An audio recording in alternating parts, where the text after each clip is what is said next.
Hey guys, welcome back to a podcast with no name, and this is our section R, a real discussion. And my name is Paris, And I'm Ebony. and today we are going to continue to part two of our discussion of the book Who Moved My Cheese?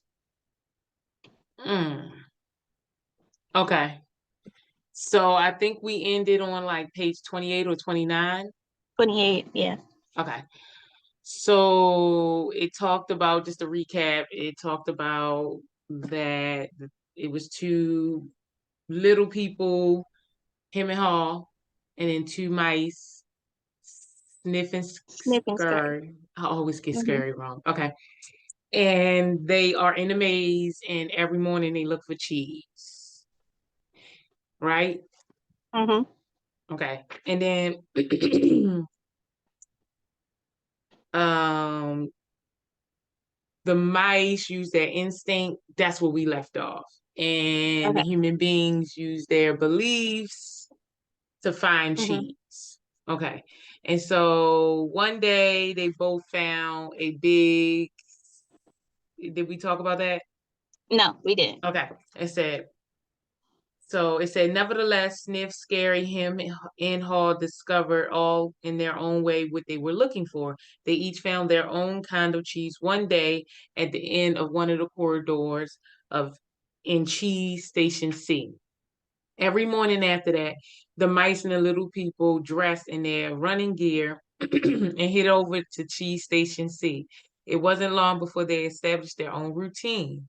Sniff and Scary continued to wake early every day and race through the maze, always following the same routine.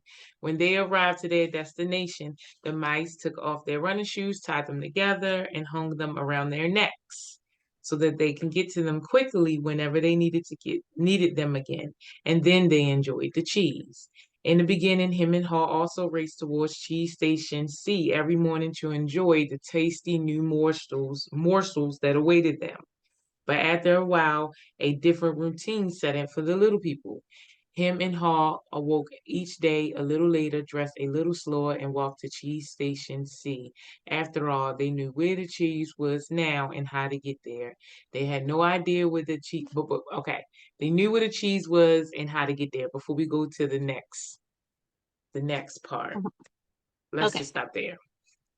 Okay. So thoughts, you want to go first? Yeah. So I think we did go over this a little bit, and we were talking a bit about complacency. And so how the mice with their instinct every morning they hurried up and rushed the cheese. They got what they needed and relaxed and headed home. And while him and all the little people were like, well, we know where it's gonna go. So I'm not in a rush to get because I assume that it's always gonna be there. So I don't need to rush. I can just take my time and get in there.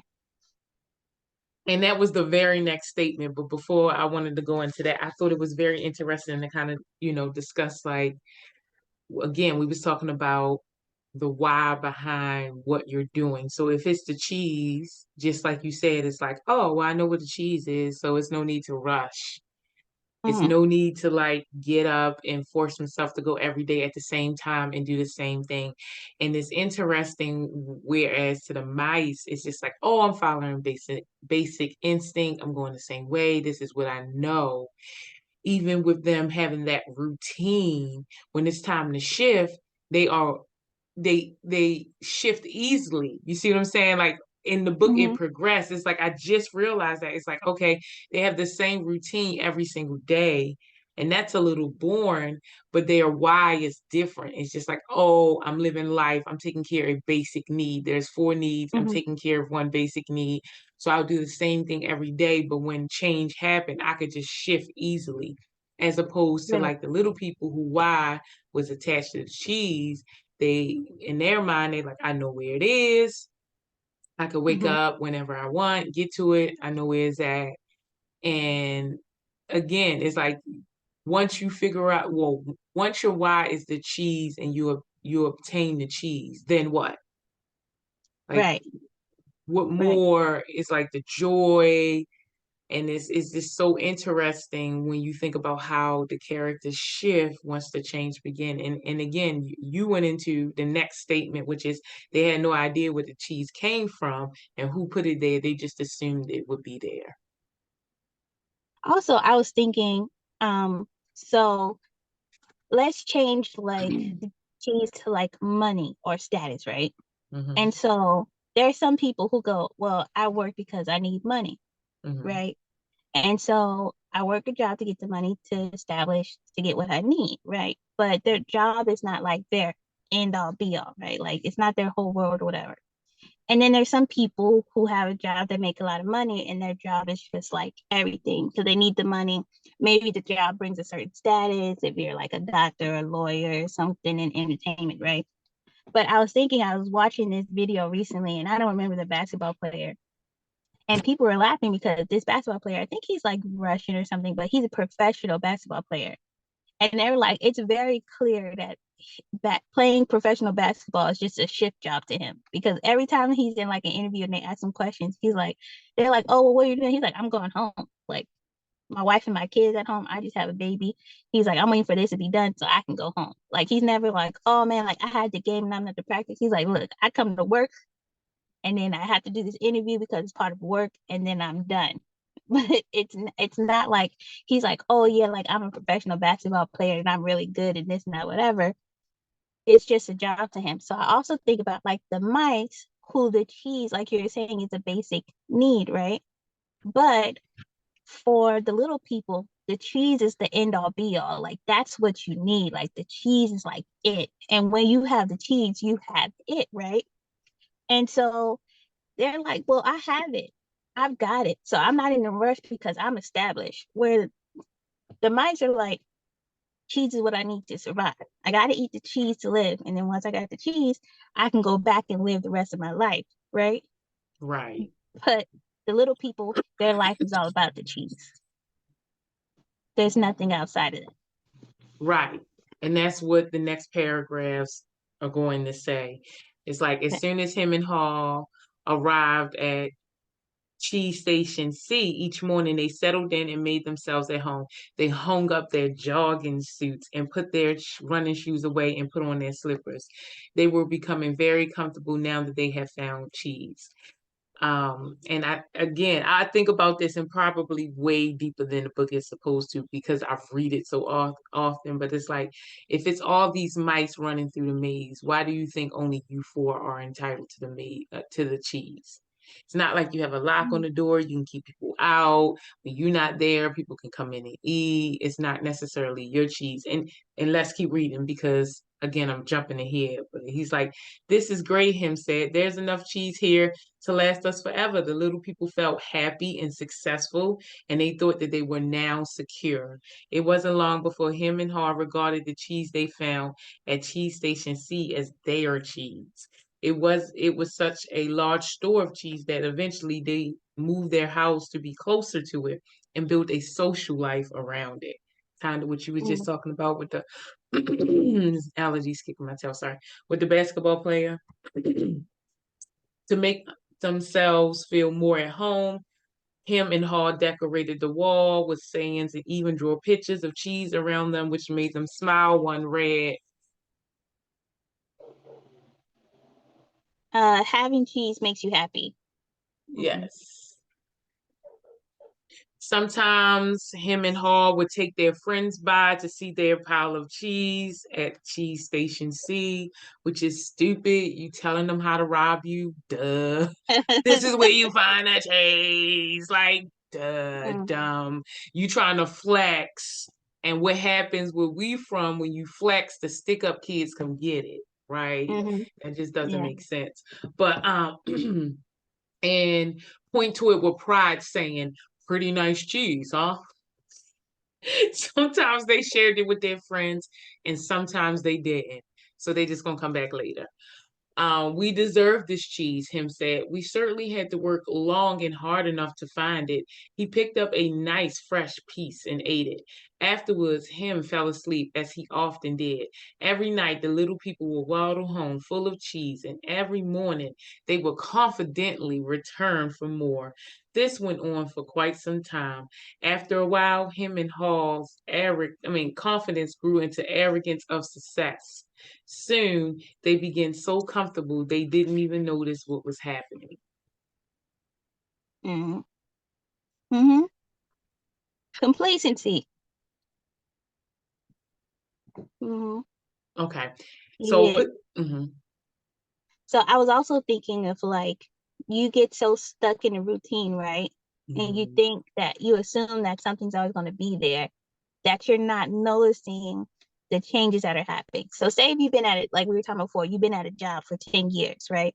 mhm, And you feel so secure in your position that you're not noticing like, hey, a couple of people have been laid off. Hey, the company is switching policies. Hey, the company's moved its headquarters. Hey, more people are going remote.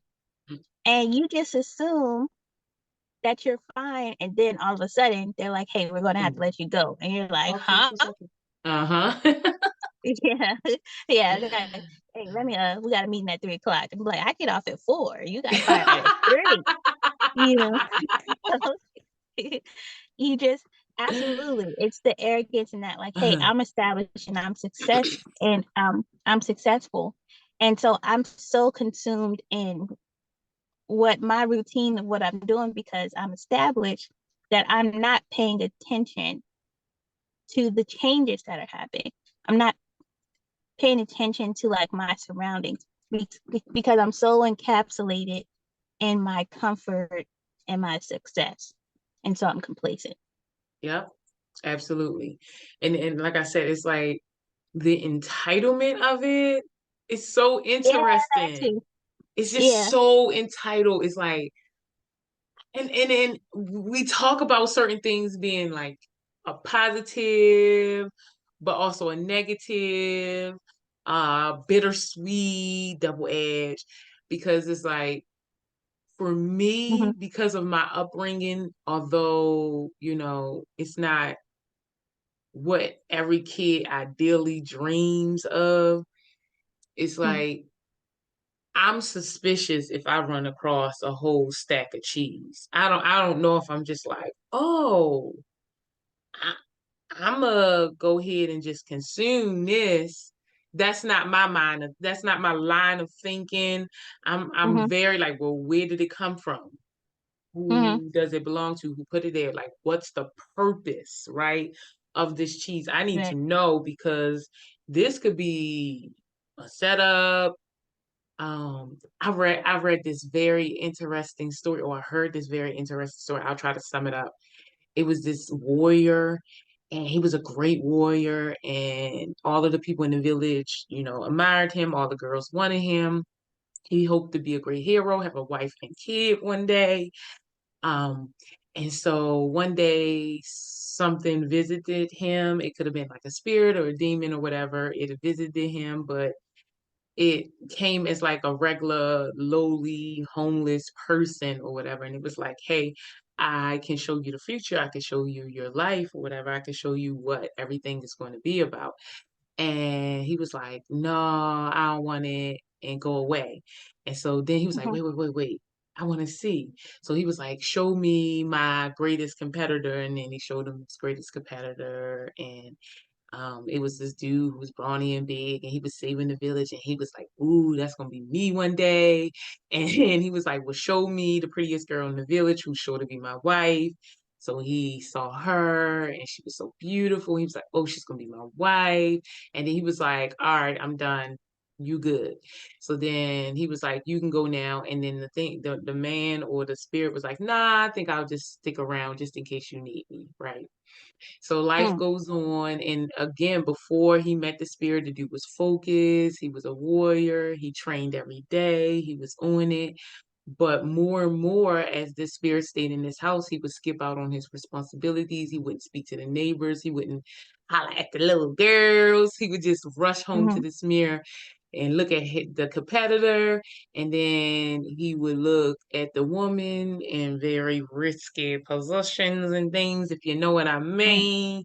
Back in the mm. day, can you imagine when they didn't have the World Wide Web? So he was doing like naughty stuff. Okay, so he was doing that for like years and years and years. And so he just got out of shape. He wasn't a warrior anymore. And then all of a sudden, the spirit just started laughing. And he was like, what you laughing at? And he was like, I won. And he was like, what you mean? He was like, well, tomorrow I was set to come into this village and destroy it.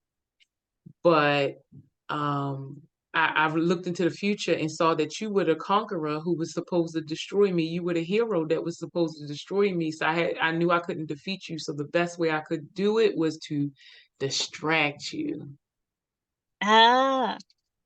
give you everything you need, Mm-hmm. make you complacent, make you thinking about, and you never. So for me, it's like I'm not trusting no daggone cheese. I don't know where it come from. I didn't put it there. In a sense, it's like Mm-hmm. I get it. I get my stuff from the grocery store just like everybody else. But again, I'm not about to go and find like a stack of money, which is equivalent to what cheese is in our society, and be like, oh, I'm gonna consume that, or have somebody come and be like, oh, I'll offer you this much money to do this. That's weird to me. I'm not doing. I want to know like why. Why you doing that? Where that come from? Like what's happening? That's just not my line of thinking. So I think And you that's know, very interesting. I'm the complete opposite. Well, well, if someone come and was like, I'm gonna give you a bunch of money to do this, then I'm gonna be suspicious. I'm gonna be like, I'm gonna have a lot of questions. I want to know the whole details, the whole in and out, how you got the money, why I deserve the money, why you ask me what the job is, all the detail of the job. But you know me, if I find a bag of money on the ground and it don't have no labels or nothing, and I go through it, to me, I've been asking God to let me find $50,000 in the bag for a long time. That's So if dangerous. I find it, I'm just like, the Lord finally answered my prayers. Thank you, Lord. I appreciate it. I've been praying for so long. To me, it's like I'm not going to throw away my blessings. I've been asking for this for a long time, Nope. and the Lord finally gave it to me. Now I'm not the type of person to take it home and be like, I got money. I'm good. I ain't gonna What you continue gonna to do do with my it? business or something. I'm gonna be like, hey, I got money. It's gonna be under the bed. I'm suspicious. I'm gonna take a little bit here, there, After pay the off my bed. credit cards. Yeah. First of all, you know the only I've always said if I won the lottery, the only person who would ever know is you and my dad. Not even my husband, my children. Well, I probably would tell my husband now, but when we first got married, I was like, I don't know. I'm trying to keep this on the side. But I'm that person, like, if I get a whole bunch of money, I might slide you a little, like, oh, here's $50, go to lunch or something. But other than that, I'm not telling anybody because also, it's like to me, if I found the money, I'm thankful, but it's not like, hey, it's a status thing. To me, it's just like, hey, I have some needs and this will fulfill my needs. So I got something in abundance and I'm thankful for it, but I don't think that I'm not assuming that it's going to last forever. I know that this amount is finite, right? Mm-hmm. Once it's gone, it's gone. That's it. So I'm going to appreciate it and be thankful for it. And like I said, for me, if I found it, like I said, I ask the Lord all the time, like, please, just, like, can I just come across a bag of money?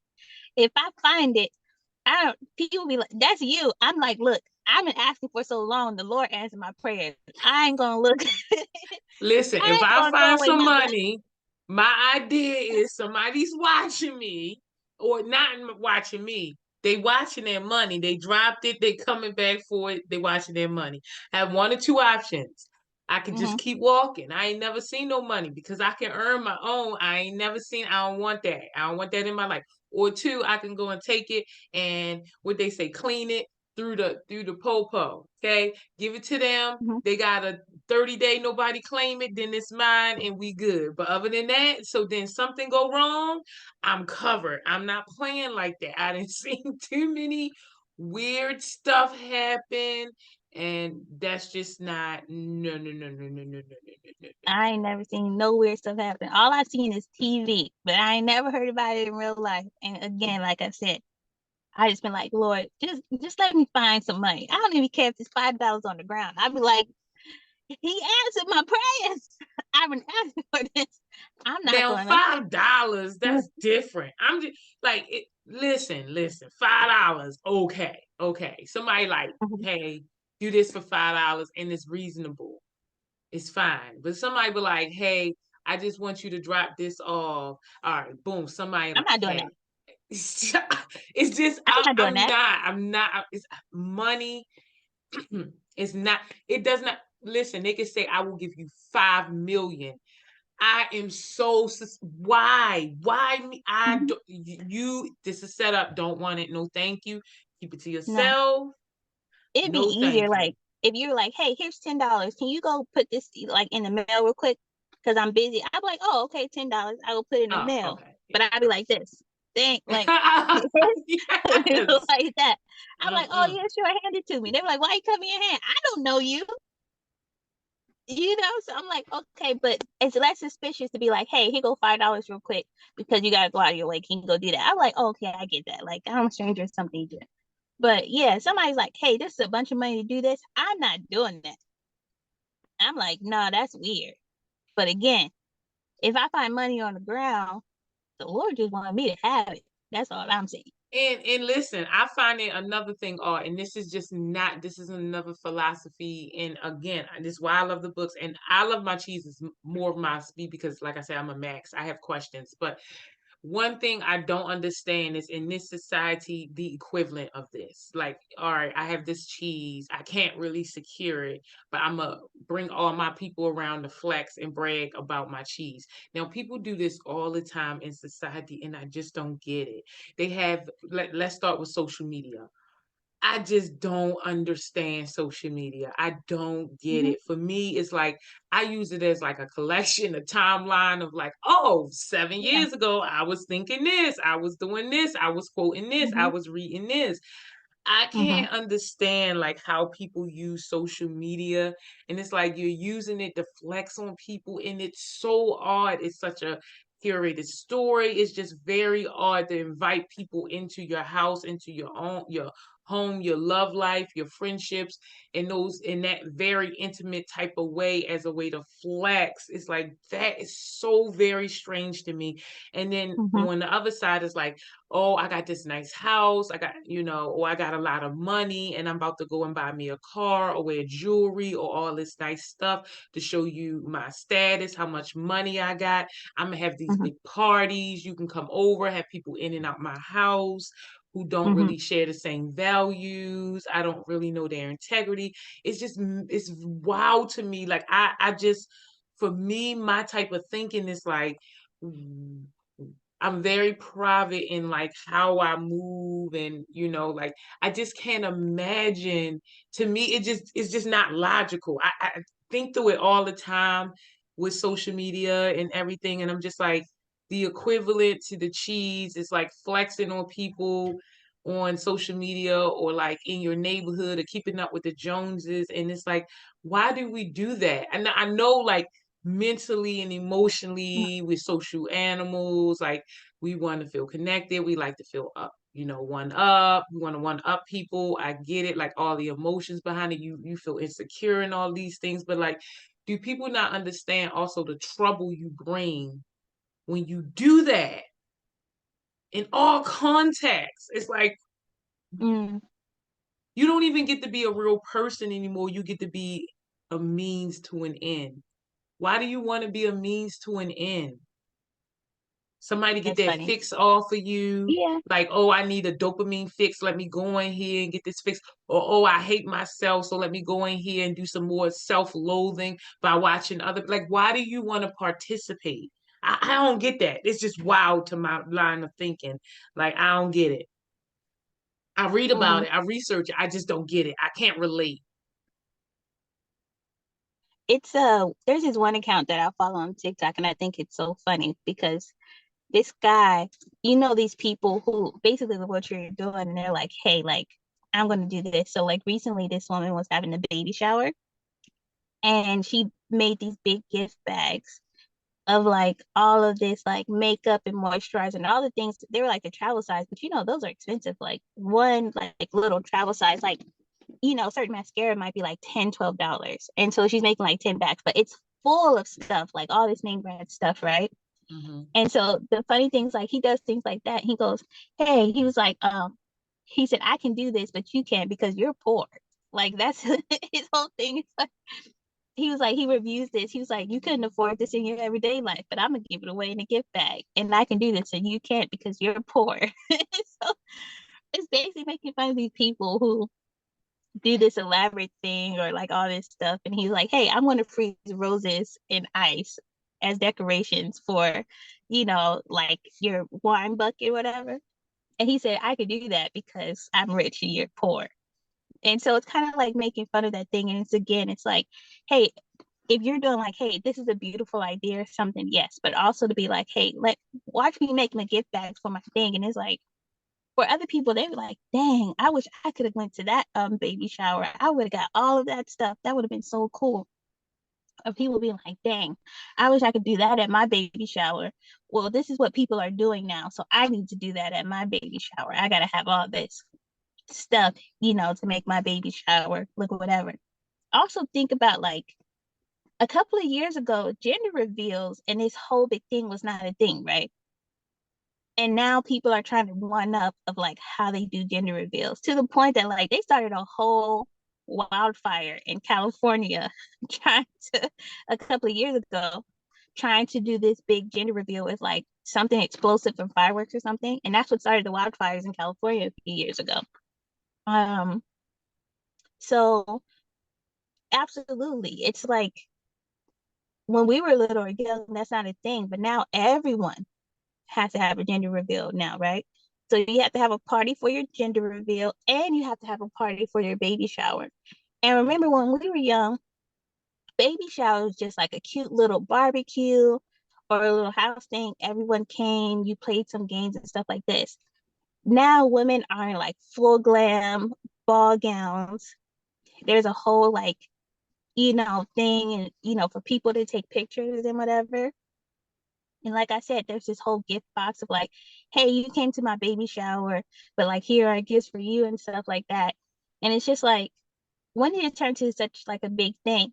Like I understand like, hey, this is like the one party I have. So I want to have like a party and I want to have this thing. Like everybody likes that, right? Even when you were little, you're like, I want a Power Ranger party. And you wanted all this stuff.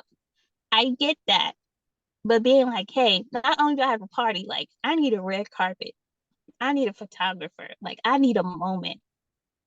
And it's just like, why? It's already your party.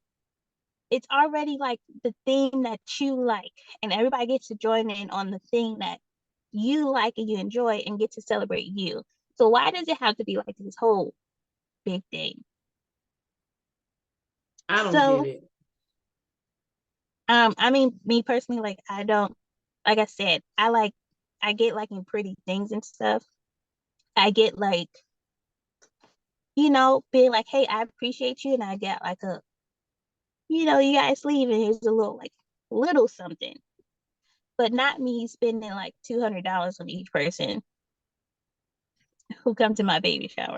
I just don't get that because people, you're putting a responsibility on people who are just looking for a good time and have maybe have too many bills in their own life and have to shift things around. I always think about the least common denominator, and Mhm. not everybody has disposable income. You'll be better just taking that money and buying your own child what it needs instead of using it to have a party and expect everybody to give your child what it needs. For what? It's a flex. Yeah, It doesn't make any sense. It's better to just, like you said, have a barbecue, come over, let's enjoy each other, chit chat, and why is everything? I just, again, it's yeah, like, is it? We talk about this all the time. Are you going to space or deep diving in the ocean to avoid doing the inner work? That's what it feels like to me. This is yeah. this is a lie. For what? Mhm. For what? It's a Yeah, distraction. I don't think people, you don't deserve to be distracted. You deserve to like move with purpose, which is the whole point of like absolutely. And bringing that back to the book, yeah, the mice move with purpose, and the little people are so distracted because they finally achieved status. They finally achieved success. And so, like you said, they're very distracted with what they have, that they wake up later, that they're slow to get to the cheese, that they're having parties and inviting friends, that they're staying there all day instead of going back home. They're literally only going home to sleep, waking up and being like, oh, and going back to the cheese and staying there all day. And like you said, they didn't even begin to notice the changes that were happening. So um, we're going to end that right there because the next part is really, really good, and we don't have much time left. And just the next couple of pages is so much just to go into just there that we're going to want to go ahead and break that into another part. So I thank you guys again for joining us on part two of a real discussion, and we're discussing Who Moves My Cheese. I know there's like just a lot. Me and Ebony, I know it's a simple story, but that's the whole point of the allegory is that there's so much more that it can apply to what it's not a simple um story. that it's not, but the thing. It's supposed to be like that's the whole thing of like, a fable, or what's it called? I think you're Was right, it a Aesop favor. fables or something? Aesop, Something like whatever that. they call it. Yeah, but the folk tales. It's supposed to be something like so like cute and whimsical, and then when you really think about it, you be like, hold up, am I the little person when I should have been the mouse this whole time? So anyway, thank you guys again for joining us in part two. My name is Paris, I'm Ebony. and this is a podcast with no name. And I hope you guys will join us again for part three. Thank you. Peace. All right, bye guys.